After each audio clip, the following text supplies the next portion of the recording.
Insellmulkom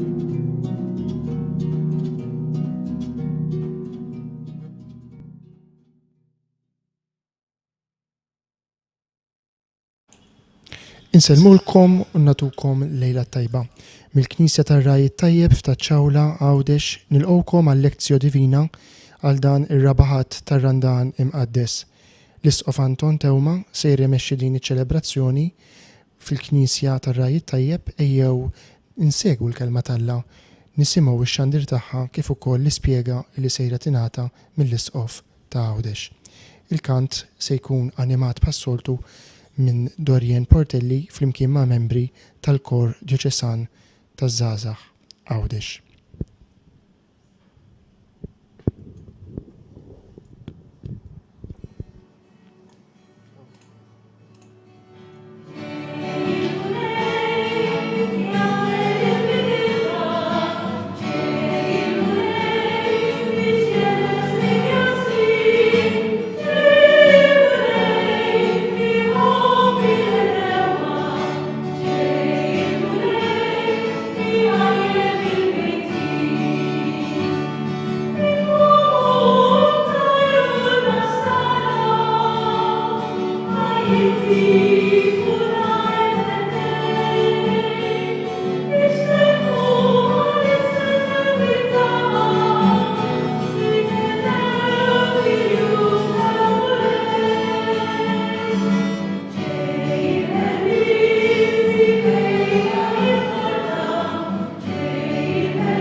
Nitolbu. U Alla, int mod tal-għaġeb terġa' tħabbeb miegħek lill-bniedem permezz tal-verb tiegħek. Għamel li l-poplu Nisrani jitħejja b'qima kbira u fidi mħeġġa biex jiċċelebra l-festa solenni tal-Għid. Bibnek Ġesu Kristu Sidna li hu Alla u miegħek jgħix u jsaltan flimkien mal-Ispirtu Santu għal dejjem ta' dejjem. Amen.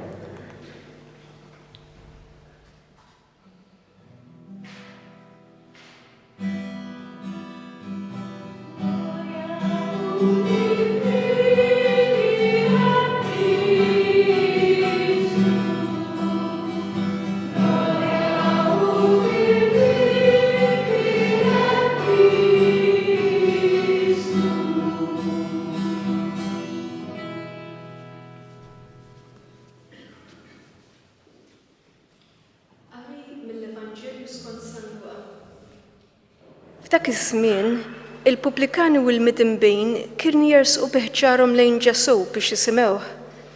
U kemm il-Fariżej u kemm il-kittiba kienu jgemmgmu jgħidu, nies midinba jilqa' għandu dan u jikol magħhom. U Ġesu qabad u qalilhom din il-parabola. Kien hemm raġel li kellu żewġ tulied. Iż-żgħir qal lill-missieru, Missier, għatini s-sem li mislili mill-ġejt. U dak qasmilhom il-ġejt. Ma kinux għaddew wisq ġranet meta żgħir sal kollox u telaq minn beltu lejn pajjiż imbiet u hemmhekk berbaqġitu kollu f'tħajjam tajra. Meta ħela kull ma kellu fuq dak il-pajjiż waqgħet ġuħ kbir u beda jħoss ruħu fil-bżonn. U mar daħal ma' wieħed minn dak il-pajjiż li bagħtu fir-raba tiegħu jira l-ħnieżer. Kien jixtieq kieku jimlażaqhom qarb il-ħarrub li kienu jiklu l-ħnieżer, imma ħadd ma kien jagħtih. Imbagħad daħal fih innifsu qal: kemm lavranti ma' missieri għandhom ħobs bix-xaba u jien qiegħed hawn immut bil-ġuħ. Ħanqum u mmur għand missieri u ngħidlu: Missier, tinibt kontra s-sema u kontra tiegħek, ma jisħoqlix iżjed nissejjaħ ibnek, żommni b'wieħed mill-lavranti tiegħek. Qam u talaqa għand missieru. Issa kif kien għadu fil-bogħod, missieru lemħu u tħassru u b'ġirja waħda mar inxteħed fuqhom u bisu. It-tifel qallu: Missier, tinibt kontra s-sema u kontra tiegħek, ma jisħoqlix iżjed nissejjaħ ibnek. Issa l-missier qal il-qadija tiegħu: Isaw, ġibulu l-isbaħ libsa u xiddu ilu, libsulu ċurkett f'sebgħu u s-sandli f'riġlejh. Ġibu l-oġġol li missemmen waqtluh, ħaniklu nagħmlu festa, għax dan ibni kien mejjed u raġa' qam, kien mitluf u nstab u għamlu festa. Mela ibnu l-kbir kien fl-għalqa u riġa lura kif wasal qrib id-dar sema daqqu sfejn.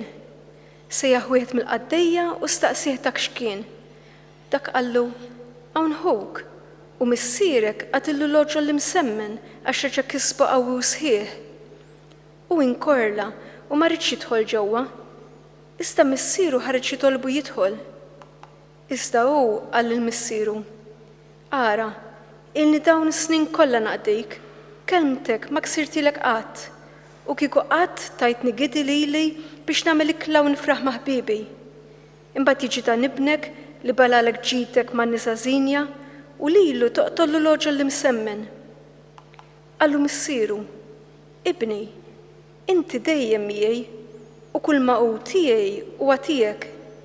Imma kien meħtieġ li nagħmlu festa u nifirħu għax dan ħuk kien mejjed u raġa' qam, kien mitluf u nstab.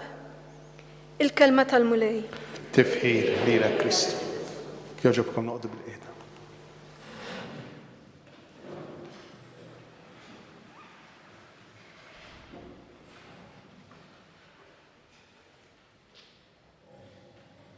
Amen.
Mela llum il-Knisja tippreżentalna din l-istorja, din il-parabola li l-kol kemm aħna nafu bl-ament min naf kemm il-darba smajnija.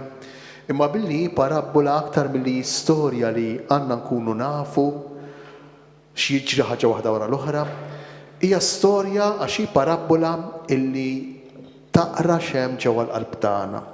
Aktar milli storja li aħna rridu nkunu nafu, hi storja li tgħinna nsiru nafu iktar lilna nfusna. U allura dan hu l-eżerċizzju li ser nagħmlu flimkien illejla. L-ewwel qabel kollox, aħna nsejħula l-istorja tal-Iben il-Ħali. Imma meta nsejħula l-istorja l-parabola tal-Iben il-Ħali nkun qegħdin niffukaw impoġġu fiċ-ċentru l-iben. Waqt li fiċ-ċentru ta' din l-istorja hemm ir-relazzjoni ta' bejn il-missier u dawn iż-żewġ tuliet. Mela fiċ-ċentru la hemm l-iben iż-żgħir, la hemm l-iben il-kbir, la hemm il-missier, imma hemm relazzjoni ta' bejn dan il-missier u ż-żewġ tuliet. U allura fiċ-ċentru ta' din il-parabola, fiċ-ċentru ta' riflessjoni tagħna llejla, irridu npoġġu ir-relazzjoni tal-missier magħna, miegħi. Għalija min hu l-missier? Din il-mistoqsija li rridu nagħmlu llejla. Għalija min hu Alla?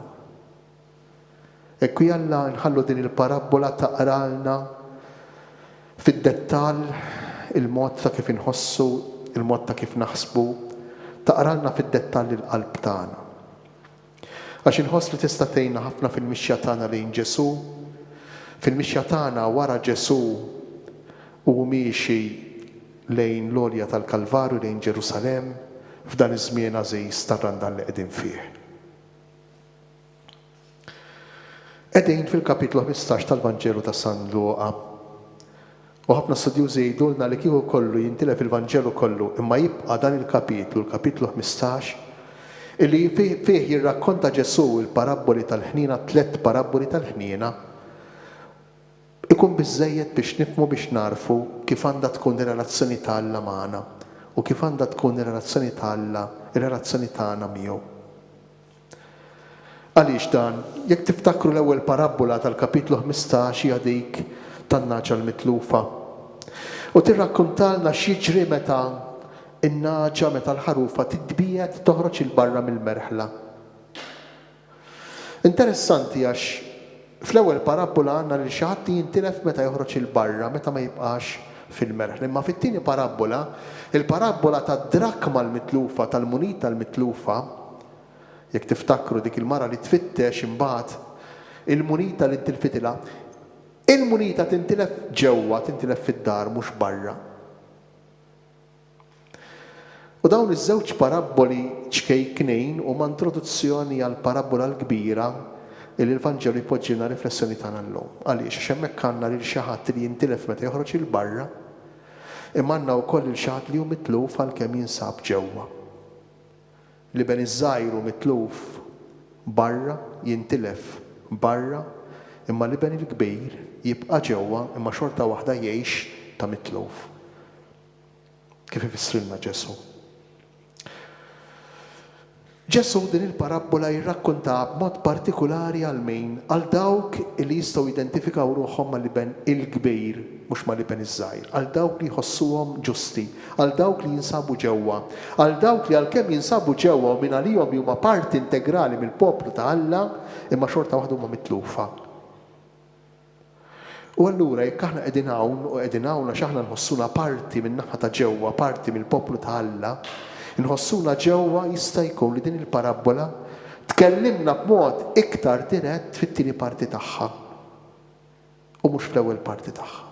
Tkellimna b'mod iktar dirett meta niġu biex nirriflettu fuq l-iben il-kbir, ir-reazzjoni tiegħu għalkemm baqa' fid-dar mhux bħala iben imma bħala għaddej, bħala skjav, bħala l-sir.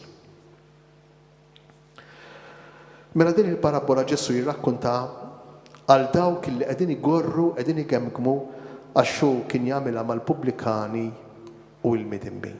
Interessanti għaliex Ġesu jinsab ġewwa jiekol mal-pubblikani u l-midinbin u barra hemm il-kittieba u l-Farizej igemmgmu jgħidu nies midimba jilqa għandu dan u jiekol magħhom. Ġesu ta' ġewwa mal-mitinbin u barra hemm it-tajbin dawk li jħossuhom ġusti li qegħdin igemmgmu għaliex hu jinsab mal-mitinbin. Hekk hawnhekk diġà u x'hekk jistgħu jitelgħu fil-moħħ tagħna fil-qalb tagħna ħafna memorji, ħafna tifkiriet, ħafna ħsibiet, ħafna reazzjonijiet. Kemm il-darba aħna nippuntaw subajna nħarsu lejn dak jew lejn dik, lejn l-ieħor jew lejn l-oħra u niġġudikaw. Kemm il-darba aħna nħossuna fuq in-naħa ta' barra, imma ġusti fuq in-naħa ta' barra, nippuntaw subajna u ngergru għax minn għalina xi ħadd li qiegħed ġewwa m'għandux ikun ġewwa, mhux postu li jkun ġewwa. Interessanti l-Vanġelu tal-lum kif qegħdin ngħidu jaqra dak li hemm fil-qalb tagħna. U Ġesu qabatu qalilhom beda jirrakkonta din il-parabola. Kien hemm raġel li kellu żewġ ċuliet. Iż-żgħir jitlob lil missieru is-sem li kien imiss lilu mill-ġid. Kemm kien imissu iż-żgħir mill-ġid ta' missieru? L-ewwel qabel kollox ma kien imissu xejn mill-ġid ta' missieru. Għaliex? Għax il-ġid tal-missier il-wirt jista' isir proprjetà tal-uliet biss wara il-mewt tal-missier. U allura meta l-iben iż-żgħir idur fuq missieru jgħidlu jien irrid dik il-parti tiegħi, fi kliem ieħor qed jgħidlu isma' jiena għalija inti ma teżistix. Jiena rridek mejjed. Anzi, iktar ma twarrab minn nofs malajr, iktar inkun nista' ngawdi dak li għandek il-proprjetà tiegħek nagħmilha tiegħi, issir tiegħi u ngawdija jien. Kemm kellu dritt jieħu t-tifel iż-żgħir mill-proprjetà tal-missier? Il-Ktieb tal-Levitiku b'mod ċar jispjega kif għandu jinqasam il-wirt. L-ewwel tifel għandu jieħu 2 minn 3 tal-proprjetà tal-missier, dejjem wara l-mewt tal-missier. Waqt li iż-żgħir it-tieni wieħed għandu jieħu terz, għandu jieħu n-nofs, daqs in-nofs ta' dak li jieħu l-iben il-kbir.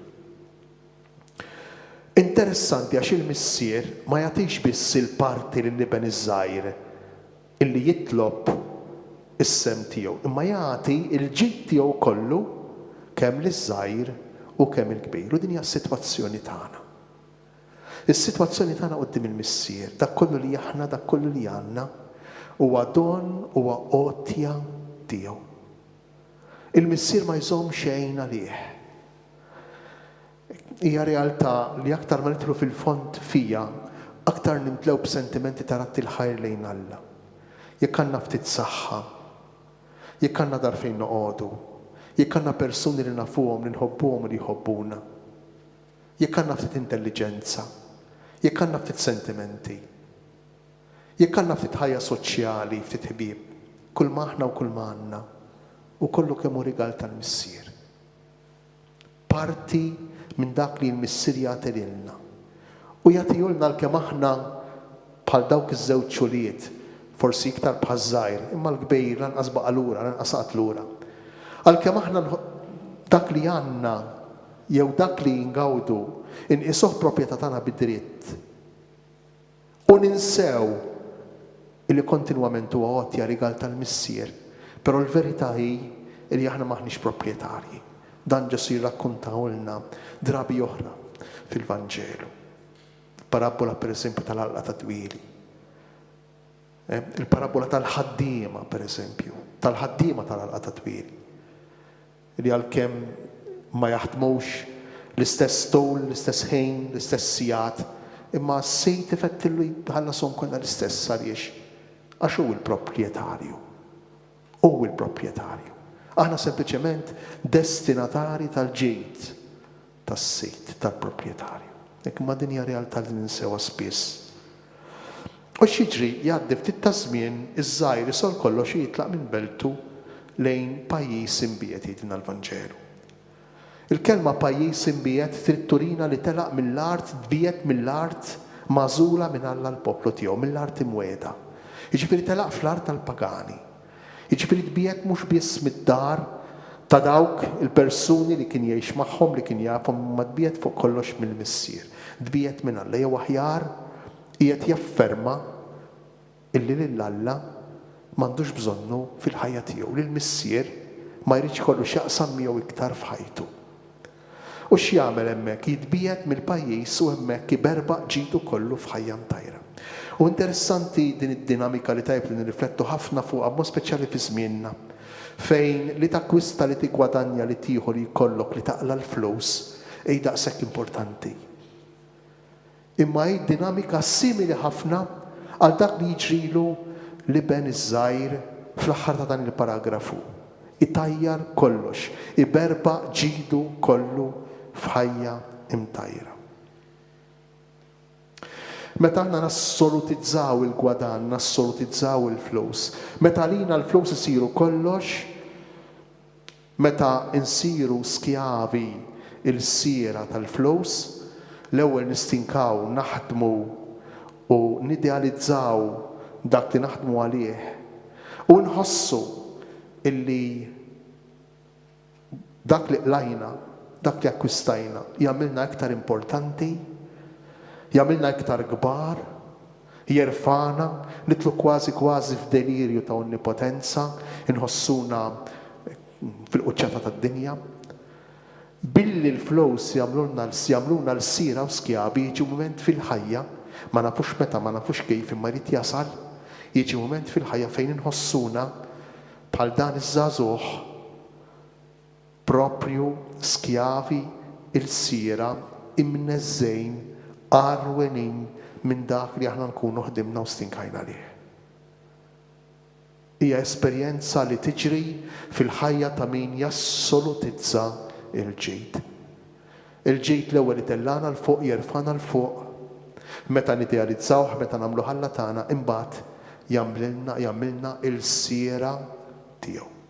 Ineżżana il-ġid. U hekk jiġrilu dan it-tifel iż-żgħir, dan li ben iż-żgħar tal-parabola. Jaħli kull ma kellu. Dak li l-missier ħadem għalih u stinka għalih, dak li l-missier irregala lill-liben, irregala lill-uliedu li ben iż-żgħir berbqu ħlih. U aħna nafu x'jiġifieri tħaddem il-ġid tal-missier. Għalilna b'nadi oħra fil-Vanġelu x'ifisser illi dan il-ġid tagħmlu id-doppju u t-triplu u iktar. Ħudu pereżempju l-parabola tat-talenti. X'jiġifieri tħaddem il-ġid? X'jiġifieri tirdoppja l-ġid, titripla l-ġid tal-missier? Meta dak li l-mulej jipprovdilna, meta dak li aħna għandna brigal minn għandu, aħna naqsmuh bejnietna. Aħna ma nżommuhx għalina. Aħna ma niffukawx, ma ninalqowx, ma nidħlux fid-delirju illi mhux se jkollna biżżejjed, ma nidħlux fid-delirju tal-onnipotenza meta aħna nimmaġinaw li iktar ma jkollna aktar se nsiru importanti u nispiċċaw neqrdu lil nfusna. Hekk kif isser tħaddem il-ġid li tkun irċivejt mingħand il-missier. Meta inti dak li rċivejt tipprova taqsmu mal-oħrajn. Tipprova tgħix il-ġid li l-mulej jipprovdilek bħala okkażjoni ta' fraternità. Dak li l-mulej tagħna aħna nistgħu ngħixuh jew bħala okkażjoni ta' kompetizzjoni u ta' konflitti jew inkella okkażjoni ta' ġenerożità. Hekk qegħdin fi storja li tkellimna minn wirt. Hekk jew niftakru kemm problemi, kemm diffikultajiet, kemm konflitti iġejt miegħu il-wirt. U x'jiġri?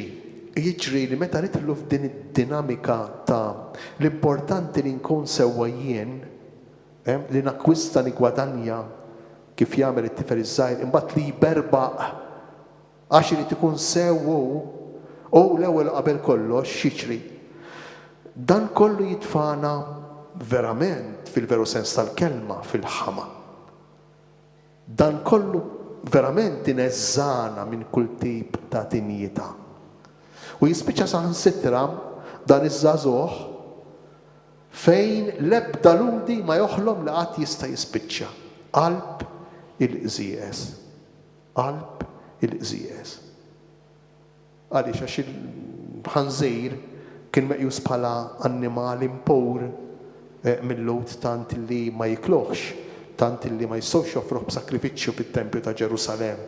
U annimali impur. Interessanti għaliex għax dak li jgħid is-Salm li l-ħażin li wieħed jagħmel jeqret lil min jagħmlu, il-ħażen jeqret lil ħażin fi qalbu. Hija verità li narawha mhux biss fil-parabola, imma naraw ukoll fil-ħajja fl-istorja tagħna. Hekk meta aħna nippruvaw pereżempju nirranġaw żball li nkunu għamilna bi żball ieħor b'kidba pereżempju, jew billi nmissu jew nieħdu dak li mhux tagħna. Inkomplu inħablu il-kobba. Inkomplu nitgerxfu. Għandna l-istorja fil-ktieb ta' Samwel, l-istorja ta' David u xek. Ta' meta David jidneb ma' Betsabea l-mara ta' Urija u jipprova jirranġa dak l-iżball bi żball ieħor. Jinżel iktar fil-font. Ner u iktar fil-ħama. Imma għalfejn dan kollu? Għalfejn minħabba nuqqas ta' kapaċità li nkunu veri ma' nfusna. Minħabba nuqqas ta' umiltà.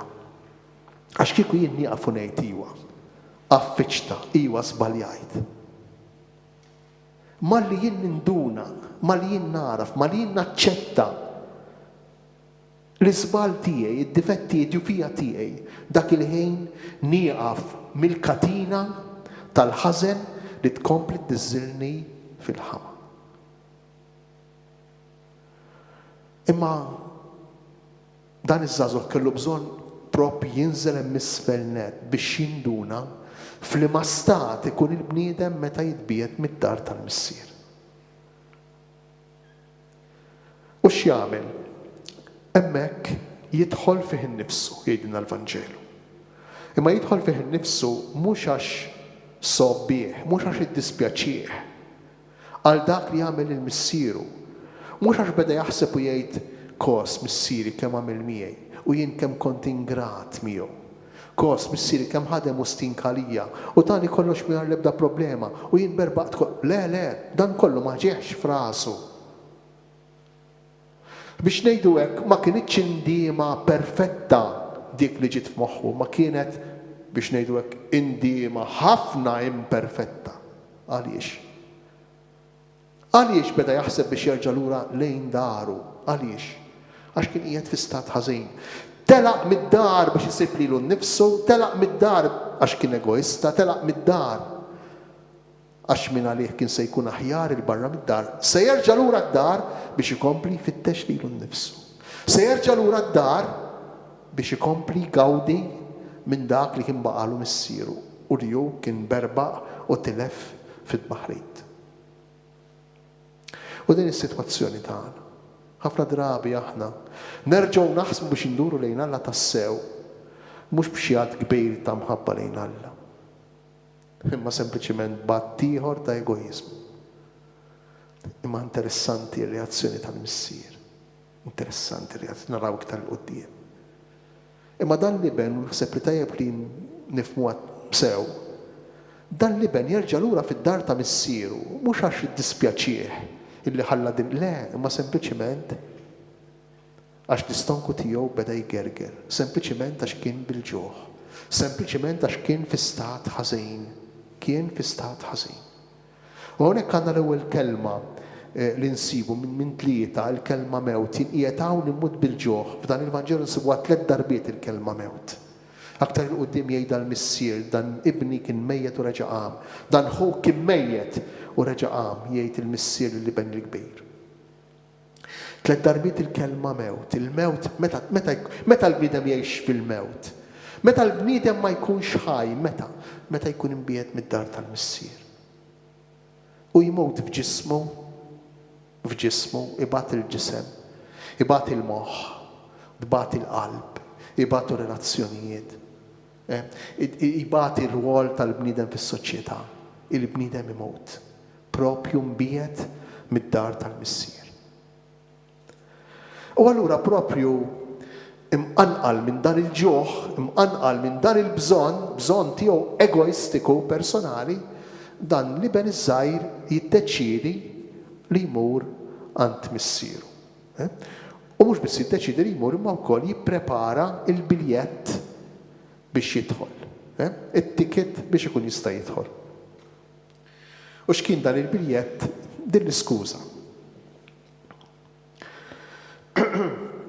Ngħidlu missier nibt kontra s-sema u kontra tiegħek ma jistħoqlix iżjed nissejjaħ ibnek żommni bwieħed mill-lavranti tiegħek.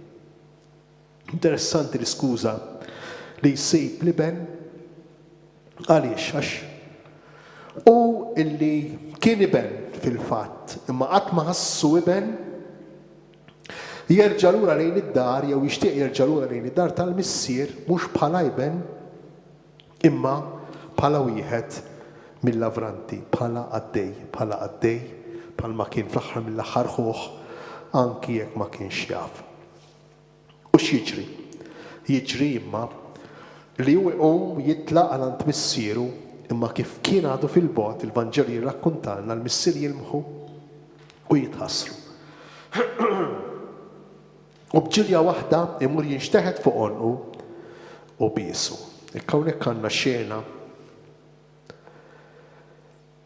li għalkemm mingħajr kliem jekk aħna nieqfu nikkontemplawha, nieqfu nħarsu lejha, niffukaw fuqha. Nistgħu nħallu l-Vanġelu imissilna s-sentimenti l-iktar profondi tagħna. Mela ejjew nimmaġinaw li dan liben li jqum u jitlaq għand missieru imma kif kien għadu fil-bogħod u allura hawnhekk il-Vanġelu jibda jirrakkuntalna, jibda jiddeskrivilna it-tratti, il-karatteristiċi, l-attitudnijiet ta' dan il-missier. Kif kien għadu fil-bogħod missieru lemħu u tħassru. Dan jurina li għalkemm liben telaq mid-dar tal-missier qatt ma kien telaq mill-qalb tal-missier. Dan jurina li għalkemm liben dbiet mill-missier, il-missier qatt ma kien dbiet mill-liben. Dan jurina li għalkemm il-missier kien iħobb daqshekk lill-liben qatt m'għanduna, qatt ma għaraf din l-imħabba li l-missier kellu leh. U dawn huma sitwazzjonijiet li aħna ngħixu fir-relazzjoni tagħna mal-Alla. Kemm drabi ma nkunux konxi, ma nafux, ma nħossux, ma nifhmux, ma narfux kemm qawwija l-imħabba tal-missier għalina. Kemm drabi aħna nħossuna l-bogħod mill-missier u nimmaġinaw li anki l-missier u l-bogħod minna. Kemm drabi aħna niġħdu lill-missier bidnub u naħsbu wkoll li l-missier barrina u għarrabna għax aħna tnibna kontra tiegħu. Il-Vanġelu tal-lum jurina totalment il-maqlub.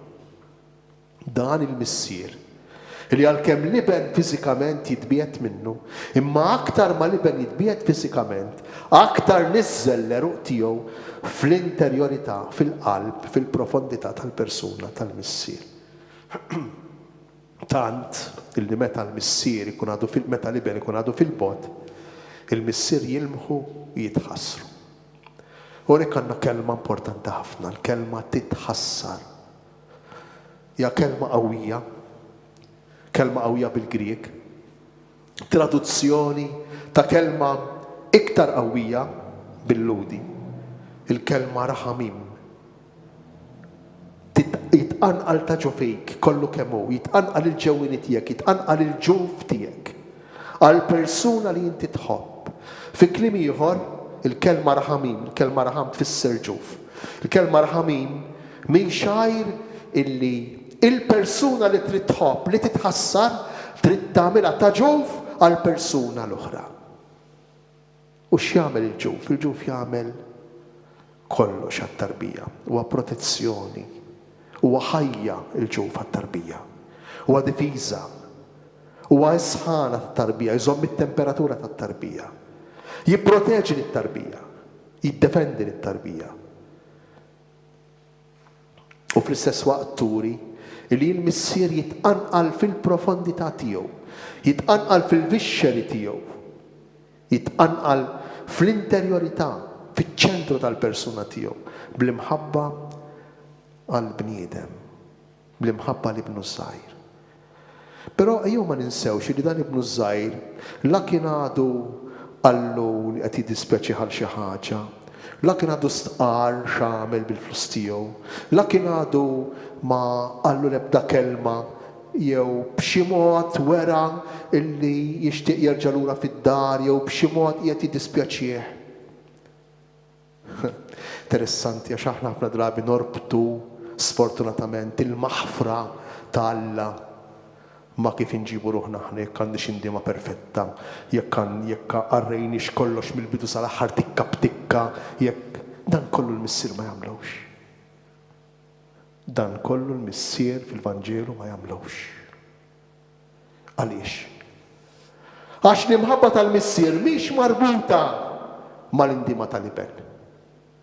L-imħabba tal-missier mhix marbuta mal-konverżjoni tal-iben. L-imħabba tal-missier qatt ma waqfet u qatt ma tieqaf lejn l-iben. Anzi, meta jara l-iben ġej dak il-missier,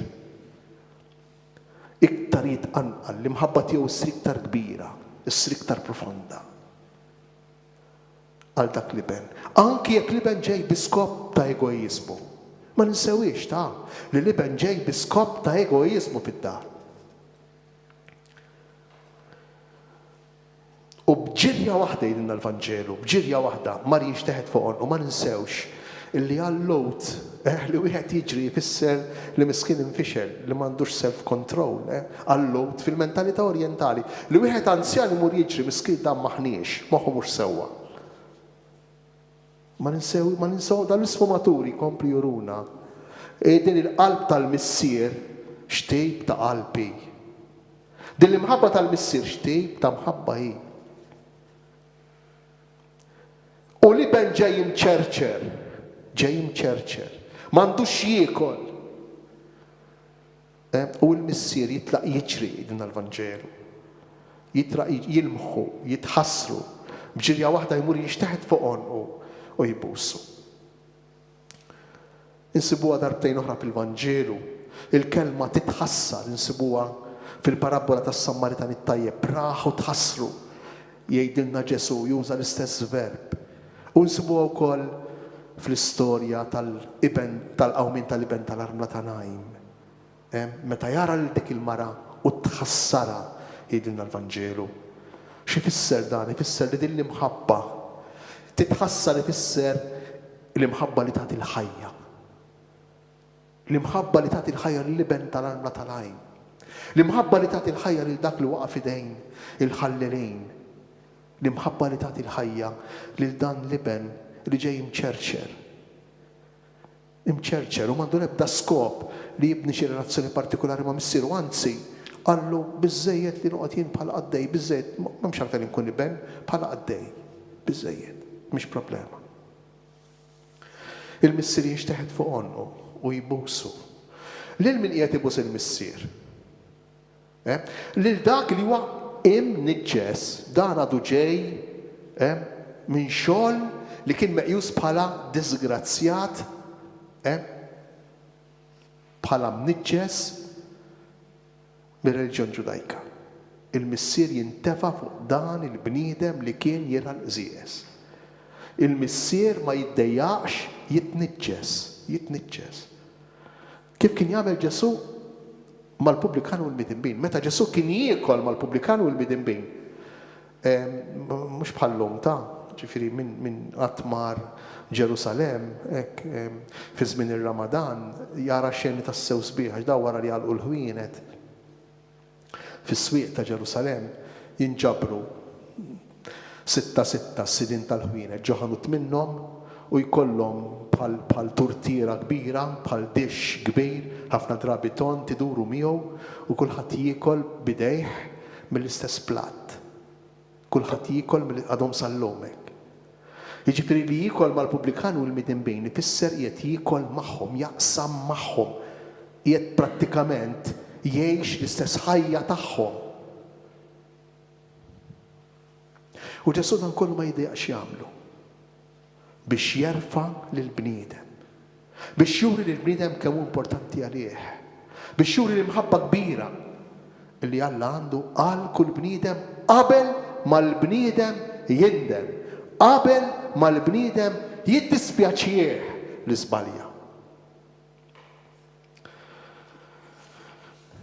U x'jiġri dak it-tifel jibda jgħidlu biċċa, ma jgħidlux kollox, jgħidlu missier nibt kontra s-sema u kontra tiegħek ma jistoqlix iżjed nissejjaħ ibnek, ma jkomplihiex, imma jilqani bħala wieħed mill-avranti tiegħek, ma jħallihx. Ma jħallihx. Interessanti għax il-missier jaħfirlu qabel ma jitlob skuża għalkemm l-iskuża kienet egoistika.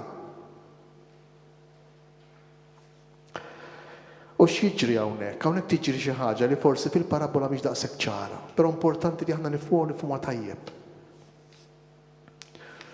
Forsi il-konverżjoni vera tal-iben isseħħ proprju hawn, tal-iben iż-żgħir. Għaliex?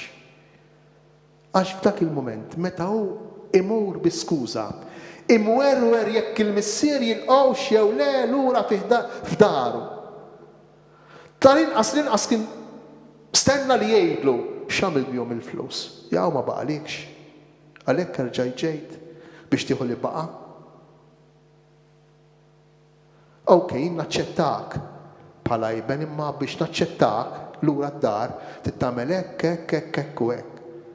Almenu l-minimu tipprova taħdem issa u parti perċentwal minn dak li taqla tagħtihuli biex hekk jew le, kieku mhux hekk nirraġunaw aħna u qiegħed inkun ottimisti żejjed. Imma dan il-missier ma jagħmel l-ebda kondizzjoni. L-ebda kondizzjoni. Allura x'jiġri dak it-tifel? Dak it-tifel meta jinduna li dan ir-raġel xwejjaħ li hu ħallih hemmhekk id-dar waħdu. Dan ir-raġel xwejjaħ li taħ is-sem tiegħu f'ħajtu u li hu xtaqu mejjed. Dan ir-raġel xwejjaħ mhux raġel kwalunkwe. Meta reġa' lura induna li dan ir-raġel u tassew missier. Dan ir-raġel iħobb b'imħabba speċjali. Dak il-ħin, dak it-tifel, waqt li qiegħed iħoss l-imħabba ta' missieru li taħfirlu, dak il-ħin it-tifel iż-żgħir iħossu tassew iben. Dak il-ħin. Propju fil-mument meta il-missier iħobb b'imħabba inkondizzjonata jaħfer b'mod illi qatt imkien ma nstema, ma jiftakar l-ebda ħtija li jagħmel it-tifel, ma jsemmilu l-ebda difett, l-ebda diffikultà, sempliċiment iħadnu u jabsu miegħu. Dak il-ħin, dak it-tifel jagħmel l-esperjenza ta' iben ta' Alla, ta' iben tal-missier. U allura hawnhekk għandna marbutin flimkien. L-esperjenza tal-maħfra vera, tal-imħabba vera b'xejn ta' Alla l-missier, marbuta flimkien ma' l-esperjenza ta' xi ġifieri tkun tassew iben ta' dan il-missier. Meta t-tifel iħossu maħfur u jħossu tassew iben. Aħna nistgħu nħossuna tassew uliet meta nħallu lil Alla jaħfrilna. Meta nagħmlu esperjenza tal-maħfra ta' Alla. U Alla jkun fil-frenezija, f'delirju, fl-aqwa tiegħu, Alla jkun realizzat meta? Meta aħna nindunaw li aħna uliet midimba imma maħfurin. Alla jkun realizzat f'delirju, Alla jkun Alla, jkun kuntent li hu Alla meta? Meta aħna nindunaw li għalkemm dajfejn aħna uliet imma maħbubin.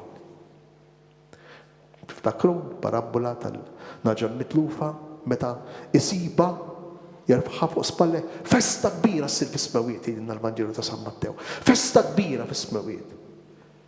Alla jkun Alla tassew meta jien u inti nħossuna tassew maħfurin. Niġu għall-aħħar biċċa. u Vanġelu tas-sew sabiħ li jitlob riflessjoni tas-sew profonda. Il-missier jagħtih il-libsa, tfisser id-dinjità, aħna ngħidu l-mamudija l-libsa, jagħtih iċ-ċurkett f'seba' u s-siġil, aħna kieku ngħidu l-konfirmazzjoni, s-sagrament tal-Griżma, jagħtih is-sandli f'riġlejh, mhux iktar il-sejr skjaf, aħna kieku ngħidu s-sagrament tal-qrar, jagħmilna liberi ħielsa u l-oġol li msemmen. Aħna kieku ngħidu l-ikla l-Ewkaristija. L-Ewkaristija. Dan kollu ngħixuh aħna fil-ħajja tagħna ta' kuljum. M'għandniex ċans nidħlu fil-font ta' dan kollu li qegħdin ngħidu. Biex ngħaddu ħan nirriflettu ftit fuq l-aħħar figura, il-figura tal-liben. Dan liben il-kbir, illi huwa jien li huwa aħna, illi ma naċċettawx li Alla jħobbek. Illi ngħidu imma mhux sew, imma mhux sew iħobbek, imma kif taqbad u tagħti ċekk hekk miftuħ u tagħtilu tgħidlu iwa Alla tagħna hekk irraġuna. U għax aħna maħniex hekk insibuha bitqila biex naċċettaw li Alla tagħna jirraġuna b'dan il-mod. Huwa reġa' lura u kif wasal qrib id-dar jisma' daqq u sfi. Interessanti l-Vanġelu, ki sarkastiku wkoll. Issa jawet minn qaddejja u dak qallu awħukum issierek, ma qallux awħukum issierek qed jagħmlu festa, imma biex jifqgħu hekk tajjeb qallu issierek qatillu l-oġol li msemmen. L-oġol li msemmen kien dak l-annimali li il-familji sinjuri kienu jżommu, kienu jippruvaw ħaxnuh kemm jista' jkun biex meta tasal l-okkażjoni tal-festa ikun lest tal-festa biex jiltaqgħu ħafna u jiklu ħafna minnu. Forsi kienu stess li ben il-kbir li min jaf kemm ħaħsibu, kemm għalfu, kemm natfu, kemm biex jipra. Allu għatillu l-oġol li msemmen. Jiġifieri fi kliem ieħor qed jagħmillu festa kbira li ma jistax jagħmel festa ikbar minn dik li qed jagħmel. U dan li ben maċċettajx. Maċċettajx. U inkolla u ma rridx jidħol ġewwa u hawnhekk għandna d-delikatezza tal-missier. Iżda missieru ħareġ jitolbu jidħol. Ma ninsewx li l-parabola Ġesu qiegħed jirrakkunta għal minnu bħal liben il-kbir, ġifieri għalija. Għalija li naħseb li qiegħed ġewwa. Għaliex. Ħanaraw ftit għaliex. Dan il-missier joħroġ barra u b'delikatezza kbira mingħajr ma jimponi. Għax l-imħabba tiegħu mhix biss għall-midneb imma anki għal dak li min għalih ġust imma fil-fatt mhux nista' nkun jien. Min għalija ġust imma fil-fatt minix. U jistedinni biex nidħol ġewwa. U dan liben il-kbir xejdlu. Ili dawn is-snin kollha naqdik. Irriflettu fuq il-kliem, naqdik. Kelmtek ma ksirtilek qatt. U kieku qattajtni gidi lili biex nagħmel iklam u nifraħ ma' ħbiebi. Imbagħad jiġi dan ibnek li bela li ġidek man nisa żinja u lilu toqtollu l-oġol li msemmen. Tgħidu li m'għandux raġun. M'għandux raġun. Għax aħnek nirraġunaw, imma l-missier jirraġuna differenti minn kif nirraġunaw aħna. Fejn kienet il-problema ta' dan liben il-kbir? Fejn il-problema tiegħi li qiegħed ġewwa?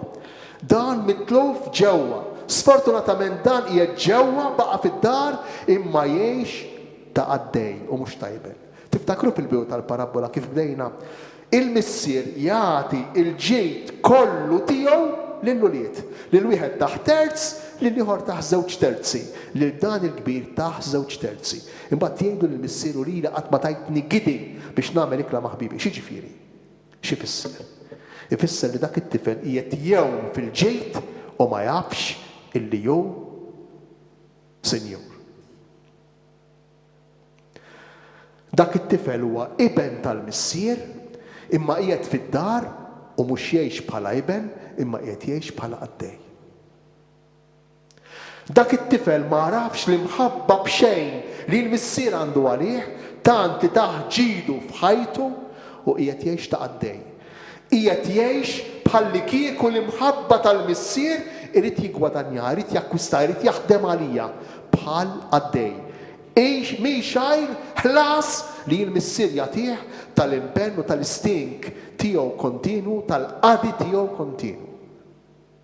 U l-missier, kull ma hu tiegħi huwa tiegħek. Qed tagħmel storbju fuq gidi, kull ma hu tiegħi huwa tiegħek. U dan hu r-riskju tagħna. li nistgħu nintilfu ġewwa bħad drakma li tilfed dik il-mara, bħal munita li tilfed dik il-mara, ġewwa mhux barra. Qegħdin ġewwa u ma nagħmlux esperjenza vera ta' xi fisser tkun liben maħbub b'xejn mill-missier. Imma nħossuna għaddejn. Qegħdin ġewwa u ngħixu b'wiċċ laskri. Qegħdin ġewwa u ngħixu bidwejjaq. Qegħdin ġewwa u l-fidi tagħna kważi kważi nerfgħuha b'darna mawweġ, b'toqol u bitqanżieħ. Waqt li qegħdin ġewwa maħniex skjavi, maħniex għaddejja, imma wlied. Imma wlied. Għalhekk din il-parabola kif semmejna fil-bidu, mhux tant irrakkuntalna ġrajja li rridu nitgħallmu, imma rridu nħalluha tirrakkonta, rridu nħalluha tiddeskrivi, taqra ir-relazzjoni li jien għandi, li aħna għandna mal-missier. Dan li ngħidulu missier. U tassew missieri jew inkella sejt, xi ħadd li jħaddimni. Jew inkella sinjur illi jien qiegħed u x'hekk qiegħed hemmhekk sempliċement biex nipprova naqtih, nipprova nagħmel il-ħila kollha tiegħi biex ma nweġġgħux, ma nonqsux, għax jekk nonqsu mbagħad ħażin għalija, se jtabtapieri, dan hu Alla għalija jew il-missier. Jew il-missier li jimxi miegħi fit-triq, jew il-missier li jien f'qalbu dejjem u allura f'qalbi dejjem. Naħseb li din il-parabola għandha ħafna x'tgħidilna, għandha ħafna x'tallimna. Hekk il-mistoqsija tiegħi u nispiċċaw bija. Tgħid dan it-tifel il-kbir. Tgħid xi darba daħal għall-festa jew le. Tgħid aħna li nippruvaw mmorru l-Knisja ngħixu sewwa biex il-mulej jista' jkun biex inżommuh il-bot minna ħalli ma jagħmlilniex xi ħaġa jew ma tiġrix xi ħaġa. Tgħid imma tgħid xi darba nidħlu għall-festa, xi darba l-fidi tagħna ssir festa ta' mħabba, festa ta' fiduċja, festa ta' telqien ta' abbandon fidejn din l-imħabba, fidejn din il-providenza tal-missier. Jew nibqgħu inħarsu mill-bogħod, jekk kważi jiddispjaċina għall-ferħ illi iħoss Ġesu, li jħoss Alla l-kull midineb li tassew jikkonverti, li tassew jindem. Il-mulejja tina li ma nintilfux fid-dar, li ma nintilfux ġewwa. Forsi aħjar nintilfu barra u nerġgħu lura u nagħmlu esperjenza tal-maħfra vera billi nintilfu ġewwa u billi qegħdin ġewwa m'għandna l-ebda esperjenza, m'għandna l-ebda sensazzjoni li aħna mitlufin.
Il-mulej ma'kom. Iberikkom, iħariskom Alla li jista' kollox, il-Missier, l-Iben u l-Ispirtu Santu. Amen. Morru u għejxu fil-paċi ta' Kristu.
U hekk fit-tmiem din il-lezzjo divina tal-lejla għar-rabaħat tar-Randan, lezzjo divina li kif stajtu smajtu intom illi segwejtu kienet iffukata fuq il-Vanġelu bil-parabola tal-Iben il-ħali, parabola illi għattant f'posta, floka, għal dan iż-żmien qaddis tar-Randan. Ejjew nħallu lil mulej iħaddanna miegħu kif il-missier tal-parabola mimli ħniena jagħmel maż-żewġ uliedu, il-kbir u ż-żgħir. Qabel intemmu din ix-xandina nixtiequ niġbdu l-attenzjoni tagħkom eżies li qegħdin isseguna illi bħallum ġimgħa ma jkollniex il-lezzjo divina għal ħames ħadd tar-Randan peress illi f'għawdex dakinhar fl-istess ħinijiet inkunu qegħdin nilqgħu l-qdusija tiegħu il-Papa Franġisku. Għalhekk l-appuntamenti li nagħtukom għal-lezzjo divina oħra tkun għal bħallum 15 dejjem fl-istess ħin fis-7 ta' filgħaxija. Sakemm niltaqgħu dakinhar nixtiequlkom il-lejla tajba u l-kumplament ta' Randan qaddis u tinsewx tibdlu wkoll is-sija matul dan il-lejl.